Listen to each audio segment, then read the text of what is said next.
And well, with rain in the forecast tomorrow, like you just talked about, it's a good time to talk about water conservation.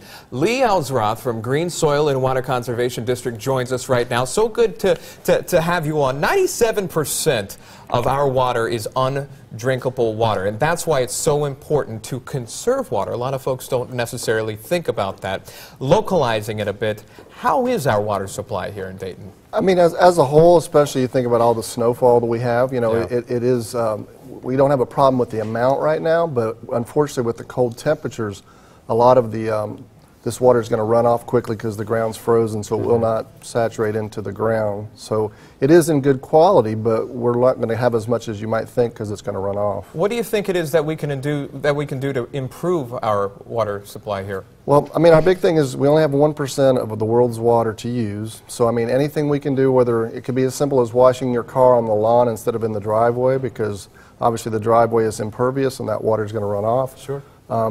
Washing dishes, it could be as simple as not letting the water run continually if you're washing them by hand to turn it off in between.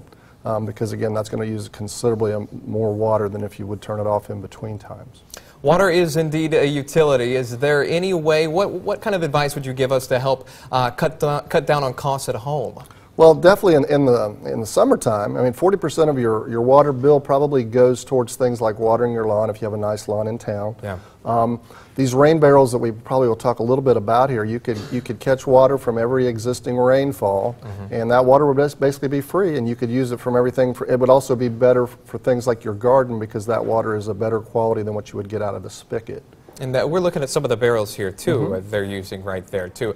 Just to keep in mind, you and I were talking about this, if you do the barrel, it's not necessarily drinking water because it does drain from your roof. Right, and you know, you could have things, it wouldn't be absolutely clean. You would also want to try to keep your eaves trough as clean as possible, but there could be things that contaminants could come off your roof that may mean you wouldn't want to drink it. Yeah, if you don't mind, just hold this up for me right there, because I just want to show how simple this is right here. This is a rain barrel that you can get. It's a do-it-yourself. It does collect the rainwater there, and then you can use it for a variety of reasons, and you mentioned a few. Yes, sir. Yes, sir. So, I mean, definitely. I mean, you can save money, but you also can do the environmentally sound thing and take care of the water that we have because we don't have a whole lot. Very good. Now, a lot of folks maybe wonder, well, how do I get my hands on one of these? Which leads me to my next program. My question, rather, is about the program that you have coming up here soon. Well, we do have actually it's Rain Barrel and actually Rain Gardens, but 6 to 8 o'clock at the Fairborn Senior Center on March 17th.